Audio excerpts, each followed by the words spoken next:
प्यारे बच्चों, आप सभी का इस भौतिक विज्ञान की कक्षा में स्वागत है। मैं प्रीति सिंह, प्रवक्ता राजकीय कन्या इंटर कॉलेज इंदुपुर देवरिया से। बच्चों, आज हम कक्षा 11 विषय भौतिक विज्ञान अध्याय 12 ऊष्मागतिकी के एक बड़े ही महत्वपूर्ण प्रकरण, जो महत्वपूर्ण बिंदु है, समतापी तथा रुद्धोष्म प्रक्रम का हम अध्ययन करेंगे। ऊष्मागतिकी क्या होती है? ऊष्मागतिकी भौतिकी की वह शाखा है जिसमें ताप तथा ऊष्मा की अवधारणा एवं ऊष्मा का उसके विभिन्न ऊर्जाओं में रूपांतरण का अध्ययन किया जाता है। और ऊष्मागतिक निकाय क्या होता है? किसी निश्चित सीमा से परिबद्ध, जिसमें कि बहुत संख्या में अणुओं तथा परमाणुओं का एक ऐसा समूह जिसका ताप, दाब, आयतन निश्चित होता है, उसे ऊष्मागतिक निकाय कहते हैं। और जब इस ऊष्मागतिक निकाय का दाब किसी प्रक्रम में नियत होता है तो उसे समदाबी प्रक्रम कहते हैं। और जब किसी प्रक्रम में निकाय का आयतन नियत होता है तो उसे समायतनिक प्रक्रम या आइसोकोरिक प्रोसेस कहते हैं। और जब किसी प्रक्रम के दौरान निकाय का टेम्परेचर, ताप नियत होता है, उसे समतापी प्रक्रम या आइसोथर्मल प्रोसेस कहते हैं। और जब किसी प्रक्रम में निकाय और उसके परिवेश के बीच ऊष्मा का कोई आदान प्रदान नहीं होता तो उस प्रक्रम को एडियाबेटिक प्रोसेस या रुद्धोष्म प्रक्रम कहते हैं। तो बच्चों, आइए आज हम समतापी तथा रुद्धोष्म प्रक्रम का विस्तृत अध्ययन करते हैं। आइए देख लें कि आज के इस प्रकरण के अंतर्गत हमारे चर्चा के बिंदु क्या है। तो सबसे पहले हम समतापी प्रक्रम के बारे में जानेंगे, फिर उसके बाद समतापी प्रक्रम में होने वाले कार्य को प्रकलित करेंगे, उसका परिकलन किया जाएगा। फिर रुद्धोष्म प्रक्रम क्या होता है उसका अध्ययन करेंगे और तत्पश्चात रुद्धोष्म प्रक्रम में होने वाले कार्य का परिकलन किया जाएगा। समतापी तथा रुद्धोष्म वक्र को देखेंगे और फिर आदर्श गैस के लिए समतापी तथा रुद्धोष्म प्रक्रमों की तुलना की जाएगी। तो बच्चों, आइए देखते हैं आज का हमारा जो पहला टॉपिक है, समतापी प्रक्रम। समतापी प्रक्रम क्या होता है?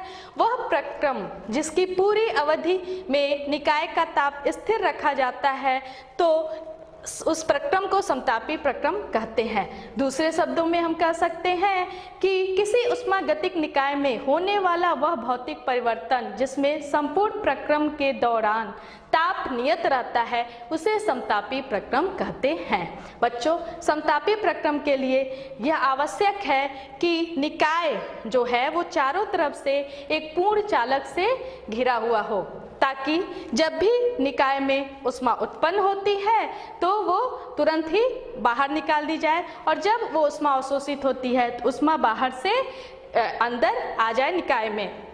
बच्चों, व्यवहार में चूंकि पूर्ण चालक तो होता नहीं है, इसलिए पूर्ण समतापी प्रक्रम का होना संभव नहीं है। लेकिन जब भी कोई प्रक्रम बहुत धीरे धीरे होता है, यानी कि उसमें ऊष्मा प्रवाह के लिए समय मिल जाता है, तो वो प्रक्रम समतापी प्रक्रम होता है। जैसे कि आप एक उदाहरण के द्वारा समझ सकते हैं कि मान लीजिए कोई सिलेंडर है जिसकी दीवारें क्या है, चालक पदार्थ से बनी हुई है, चालक है, धातु का सिलेंडर है, उसमें कोई गैस रखी हुई है और इसमें एक चलनशील पिस्टन या मूवेबल पिस्टन है।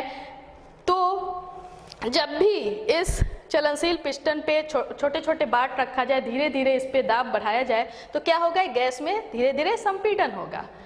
और उस केस में जो गैस पर कार्य होगा और उसके कारण इसमें ऊष्मा उत्पन्न होगी। चूंकि ये चालक दीवार है तो ऊष्मा तुरंत क्या हो जाएगा? बाहर की ओर बहिष्कृत हो जाएगा और टेम्परेचर क्या है वो मेंटेन रहेगा, जितना नियत रहेगा। इसी प्रकार यदि धीरे धीरे इस पे से बाट हटाते जाए, इसके दाब को धीरे धीरे कम करें, और क्या होगा? इसमें गैस के आयतन में प्रसार होगा। उस समय गैस क्या होगा कि पिस्टन के विरुद्ध कार्य करेगा, बाह्य दाब के विरुद्ध कार्य करेगा, और इस कार्य में जो प्रयुक्त जो तुल्य ऊष्मा होगी वो बाहर के द्वारा ऊष्मा अवशोषित करके वो इस कार्य को करेगा, और इस समय भी जो ताप नियत रहेगा। इस समय हम बोल सकते हैं इस तरह कि दाब परिवर्तन जो हो रहा है वो समतापी प्रक्रम है। जो दाब में परिवर्तन हो रहा है वो समतापी प्रक्रम है। बच्चों, चूंकि ताप नियत है और आंतरिक ऊर्जा ताप पे निर्भर करती है, तो इसलिए समतापी प्रक्रम में जो आंतरिक ऊर्जा में भी जो परिवर्तन होता है वो क्या होगा, शून्य होगा, वो क्योंकि आंतरिक ऊर्जा भी नियत रहती है। बच्चों, समतापी प्रक्रम बायल के नियम के अनुसार होता है, अर्थात P भी इक्वल टू नियतांक। बच्चों, आइए देखते हैं कि समतापी प्रक्रम में होने वाले कार्य का क्या होगा, उसकी कितनी मात्रा होगी। तो मान लीजिए कोई आदर्श गैस समतापीय रूप से अपनी प्रारंभिक अवस्था P1 V1 से अंतिम अवस्था P2 V2 में पहुंचती है और बीच के किसी चरण में जब दाब P हो तो आयतन में परिवर्तन V से V प्लस डेल्टा V हो जाता है। तो उस केस में अगर जब आयतन में परिवर्तन डेल्टा V हो रहा है तो हम लिख सकते हैं कि डेल्टा W इक्वल टू, मतलब इस प्रक्रम में जो कार्य होगा delta W P into delta V होगा। यदि डेल्टा V बहुत ही सूक्ष्म हो, शून्य की ओर अग्रसर हो, तो इसको हम लिख सकते हैं dW equal to P into dV। और इसको जब हम समाकलित करेंगे, इंटीग्रेट करेंगे, तो ये हो जाएगा W equal to integration of P into dV। और इसकी लोअर लिमिट जो है V1 और अपर लिमिट है V2, क्योंकि इसकी जो प्रारंभिक अवस्था में जो आयतन था V1 था और बाद में इसका आयतन क्या हो जाता है, V2 हो जाता है। अब देखिए, यहाँ से हम जानते हैं कि आदर्श गैस के लिए क्या समीकरण होता है, PV equal to mu are T. यहाँ से हम P इक्वल टू लिख सकते हैं mu R T upon V. ये है मान लीजिए इक्वेशन नंबर 1 और इक्वेशन नंबर 2। अब समीकरण 2 से P की मान 1 में रखने पर, अर्थात समीकरण 1 और समीकरण 2 से ये हो जाएगा, यहाँ पे देख लीजिए, W equal to integration of mu R T upon भी dV। म्यू क्या है, आदर्श गैस के मोलों की संख्या, और R गैस कांस्टेंट है, तो इसको भी हम बाहर ले लेंगे, दोनों कांस्टेंट है, और टेम्परेचर भी नियत है, इसलिए म्यू आर टी क्या होगा, ये कांस्टेंट होगा, तो इसको हम बाहर ले लेंगे और ये हो जाएगा म्यू आर टी, और ये हो जाएगा V1 V2 1 अपान V dV। और इसको जब समाकलन करेंगे इसका, तो हम यहाँ से लिख सकते हैं W equal to mu are T, और इसको जब समाकलन करेंगे तो ये हो जाएगा log V, तो इसको हम लिखेंगे log V, और इसकी लोअर लिमिट होगी V1 और अपर लिमिट V2, और इसको जब सॉल्व करेंगे ये हो जाएगा mu are T into log V2 minus log V1, और इसको हम लिख सकते हैं W equal to mu are T into log V2 upon V1। तो ये जो समतापी प्रक्रम में होने वाले कार्य के लिए ये हमें इक्वेशन प्राप्त हो गया। बच्चों, समतापी प्रक्रम में क्या होता है, ताप नियत होता है, और चूंकि गैस की जो आंतरिक ऊर्जा होती है वो ताप पे निर्भर करती है, तो ताप नियत होता है, इसलिए उसके आंतरिक ऊर्जा में भी कोई परिवर्तन नहीं होता है। और आप ऊष्मागतिकी के प्रथम नियम से जानते हैं कि delta Q equal to delta U plus delta W। अगर डेल्टा U 0 हो जाए, कोई परिवर्तन नहीं है, तो क्या हो जाएगा, ये हो जाएगा delta Q equal to delta W, अर्थात जो भी ऊष्मा बहिष्कृत अथवा अवशोषित की जा रही है वो संपादित किए गए कार्य के बराबर होगी। फिर आप इस इक्वेशन से देख सकते हैं, यहाँ से देखिए W equal to mu are T log V2 upon V1 से, कि जब V2, पहला केस क्या होगा कि V2 is greater than V1, अर्थात जब ये प्रारंभिक अवस्था से अंतिम अवस्था में पहुंच रहा है आदर्श गैस, तो उसमें क्या हो रहा है, प्रसार हो रहा है। तो प्रसार के केस में गैस द्वारा जो किया गया कार्य होगा वो क्या होगा, आप इक्वेशन से देख सकते हैं कि W इज ग्रेटर देन 0। और दूसरा केस जब V2 is less than V1, तो यहाँ पे क्या हो जाएगा, इक्वेशन से देखिए तो W की वैल्यू हो जाएगी वो 0 से कम हो जाएगी।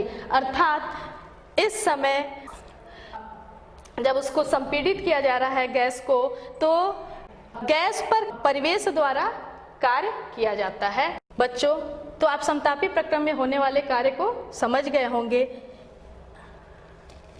बच्चों, आइए देखते हैं रुद्धोष्म प्रक्रम क्या होता है। जब किसी ऊष्मागतिक निकाय में परिवर्तन इस प्रकार होता है कि संपूर्ण प्रक्रम के दौरान निकाय तथा उसके परिवेश के बीच जो ऊष्मा का आदान प्रदान नहीं होता है, तो ऐसे प्रक्रम को हम बोलते हैं रुद्धोष्म प्रक्रम। अर्थात रुद्धोष्म प्रक्रम के केस में डेल्टा Q इक्वल टू 0 होता है, क्योंकि ऊष्मा का आदान प्रदान नहीं होता है। और इस रुद्धोष्म प्रक्रम के लिए यह आवश्यक है कि जो निकाय हो वो पूर्ण ऊष्मा रोधी पदार्थ से कवर हो, घिरा हुआ हो।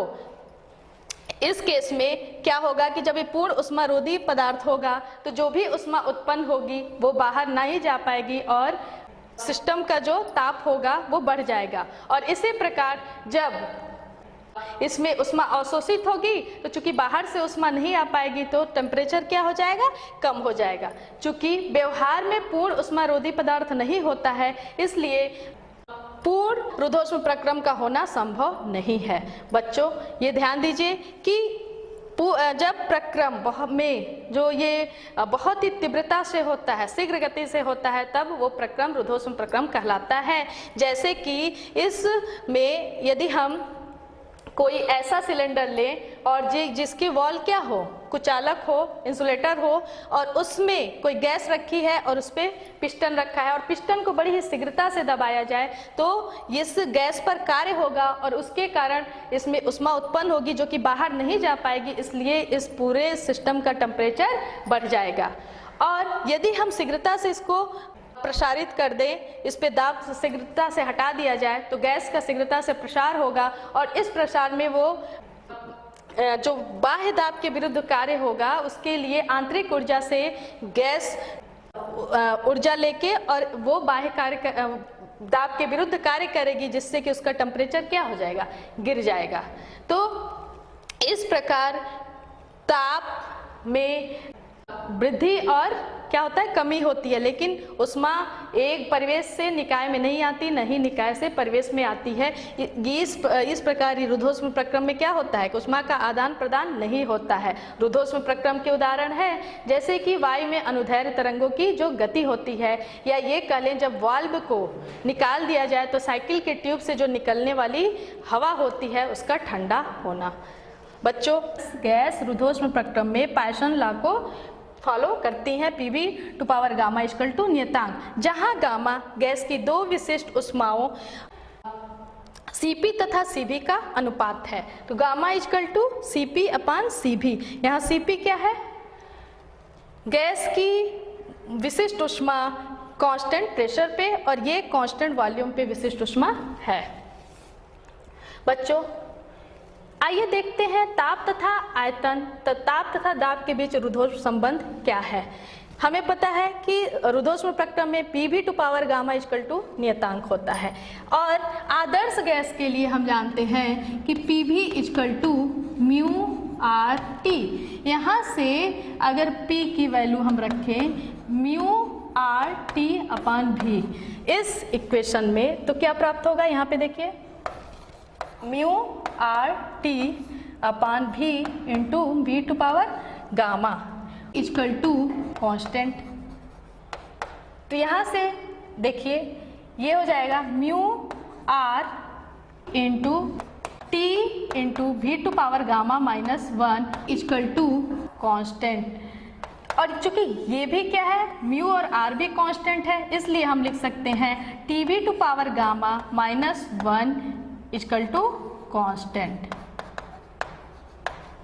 ये TV to power gamma minus 1 equal to नियतांक। इसी प्रकार जब हम भी की वैल्यू रखेंगे, यहाँ से देखिए, यहाँ से देखें भी की वैल्यू क्या हो जाएगी, ये हो जाएगी V equal to mu R T upon P.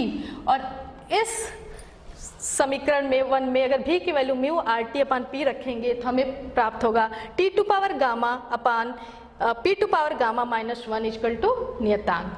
बच्चों, आइए हम रुद्धोष्मपक्रम में होने वाले कार्य की मात्रा को देखें कि कितना होगा, उसका परिकलन करें। माना कोई आदर्श गैस रुद्धोष्मपक्रम में अपनी प्रारंभिक अवस्था P1, V1, T1 से अंतिम अवस्था P2, V2, T2 में पहुंचती है।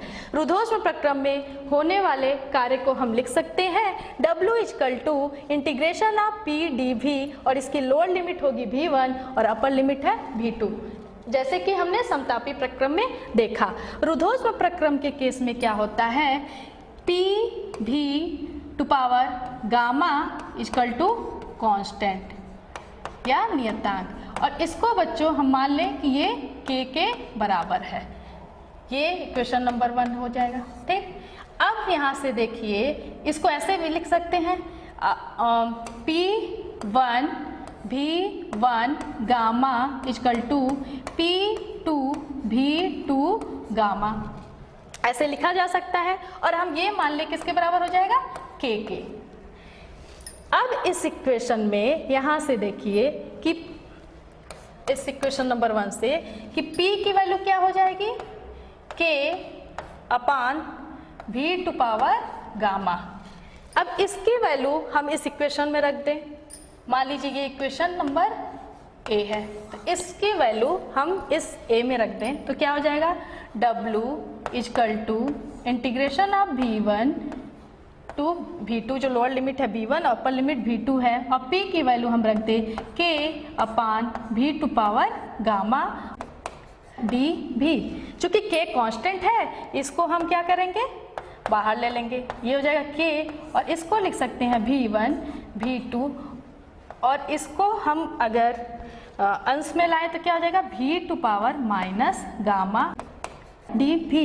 अब हम इसको इंटीग्रेट करते हैं, तो यहाँ से देखिए क्या हो जाएगा, इंटीग्रेट करेंगे तो W equal to K V to power minus gamma plus 1 upon minus gamma plus 1, और इसकी लोअर लिमिट क्या है V1 और इसकी अपर लिमिट V2 है। इसको हम लिख सकते हैं W equal to K upon 1 minus gamma और इंटू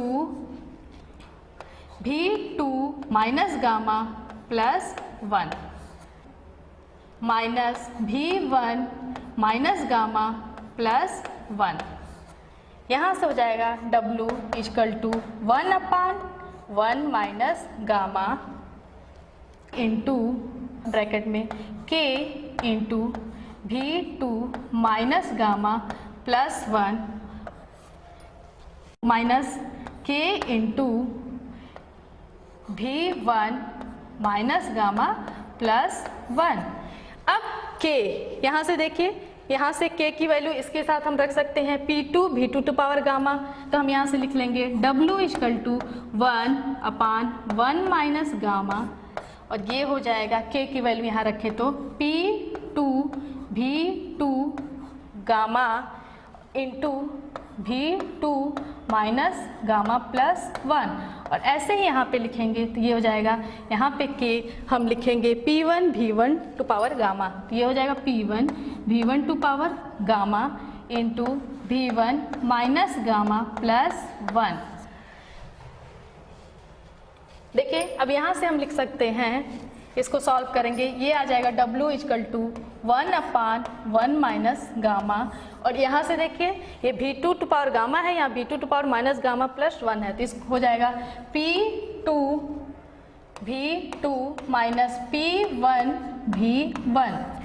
आदर्श गैस के लिए क्या पता है, PV equal to mu are T, तो यहाँ से हम लिख सकते हैं P2 V2 की जगह म्यू आर T2, तो हो जाएगा W equal to 1 upon 1 minus gamma into bracket में mu r T2 minus mu r T1, और इसको हम लिख सकते हैं W equal to mu are upon 1 minus gamma into T2 minus T1। यहाँ से देखिए हम इसको लिख सकते हैं W, अगर ये माइनस साइन बाहर आएगा और इधर का माइनस साइन हम बाहर करें तो ये हो जाएगा minus mu are upon gamma minus 1 into T2 minus T1, और इसको हम लिख सकते हैं W equal to mu R bracket में T1 माइनस T2, और ये हो जाएगा गामा माइनस 1। तो ये रुद्धोष्म प्रक्रम में संपादित कार्य की वैल्यू होगी। यहाँ से देखिए कि जब T2 की वैल्यू T1 से ज़्यादा होगा तो क्या होगा, W की वैल्यू 0 से नीचे होगी, और जब T1 की वैल्यू T2 से ज़्यादा होगी तो W की वैल्यू पॉजिटिव होगी। बच्चों आइए देखते हैं समतापी तथा रुद्धोष्म वक्र क्या होते हैं। समतापी प्रक्रम में गैस के निश्चित द्रव्यमान के दाब व आयतन के बीच खींचे गए ग्राफ को समतापी वक्र तथा रुद्धोष्म प्रक्रम में गैस के दाब P व V के बीच खींचे गए ग्राफ को रुद्धोष्म वक्र कहते हैं। जैसा कि आप चित्र से देख सकते हैं, इसमें जो दो आइसोथर्मल कर्व हैं, समतापी वक्र हैं, दो एडियाबेटिक रुद्धोष्म वक्र के द्वारा जुड़े हुए हैं। यहाँ पे अगर देखिए ये टेम्परेचर क्या है, यहाँ पे मान लीजिए A B C D है, और यहाँ पे टेम्परेचर T1 है और यहाँ पे टेम्परेचर T2 है। तो A से B तक जो ये प्रोसेस हो रहा है इसमें टेम्परेचर में कोई परिवर्तन नहीं हो रहा है, ये समतापी प्रक्रम को दिखा रहा है। इसी तरह इसमें क्या हो रहा है, आप देखिए यहाँ से इसके वॉल्यूम इंक्रीज हो रही है, अर्थात इसमें प्रसार हो रहा है, तो ये समतापी प्रसार को दिखा रहा है। इसी तरह ये C से जब D तक आ रहा है तो इसमें क्या हो रहा है, समतापी संपीड़न हो रहा है, समतापी संपीड़न हो रहा है। और इसी प्रकार B से C तक जब ये जो प्रोसेस है, यहाँ से टेम्परेचर T1 से अब टेम्परेचर यहाँ पे C पे T2 हो जाता है, अर्थात ये एडियाबेटिक प्रोसेस है, और इसमें क्या हो रहा है, प्रसार हो रहा है गैस का। और पुनः इस D से A तक इसमें देखिए ये एडियाबेटिक रुद्धोष्म संपीड़न हो रहा है। तो बच्चों ये जो ग्राफ है कि मतलब प्रेशर और वॉल्यूम के बीच, तो समतापी के केस में ये समतापी वक्र है ये, और ये क्या है, रुद्धोष्म वक्र। आदर्श गैस के लिए रुद्धोष्म वक्र तथा समतापी वक्र के ढलान में संबंध होता है। रुद्धोष्म वक्र का ढलान बटा समतापी वक्र का ढलान इक्वल टू गामा। आइए देखते हैं समतापी प्रक्रम में क्या था। समतापी प्रक्रम में गैस बॉयल्स लॉ को फॉलो करती है, तो ये होता है P V equal to mu are T, या ये कह लें कांस्टेंट। तो यहाँ से हम लिखते हैं, अगर इसको अवकलित करें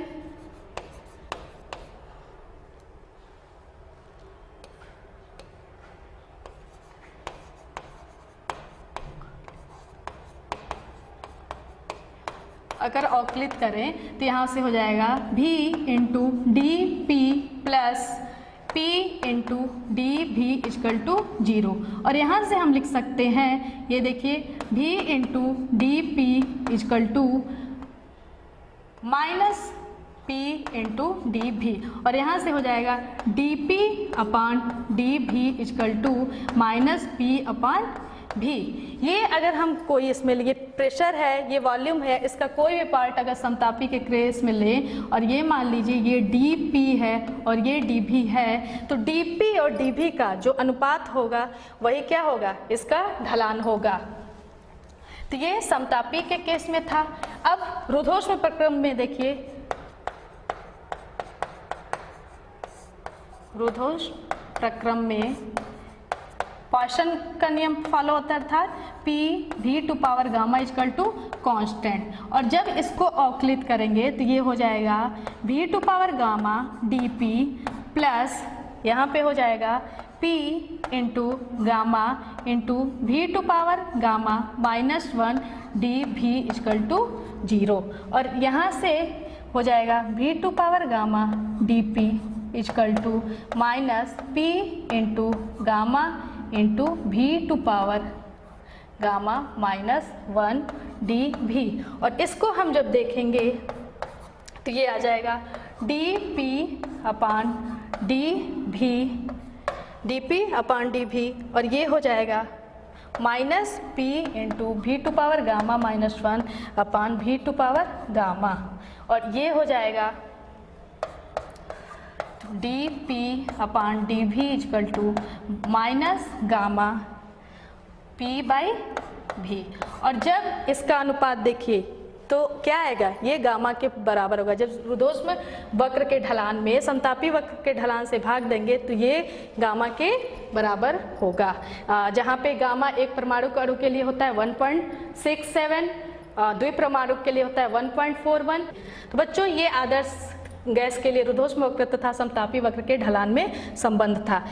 बच्चों आपने गैस के लिए समतापी तथा रुद्धोष्म प्रक्रम का अध्ययन कर लिया है। आइए हम देखते हैं आदर्श गैस के लिए समतापी तथा रुद्धोष्म प्रकरणों में क्या समानता है, क्या असमानता है, तुलना करते हैं। तो समतापी प्रक्रम में ताप नियत रहता है, डेल्टा टी 0 होता है जैसा हमने बताया इस प्रक्रम में, जबकि रुद्धोष्म प्रक्रम में ऊष्मा का आदान प्रदान नहीं होता है। कहने का मतलब डेल्टा क्यू इक्वल टू 0 होता है, लेकिन ताप बदलता है।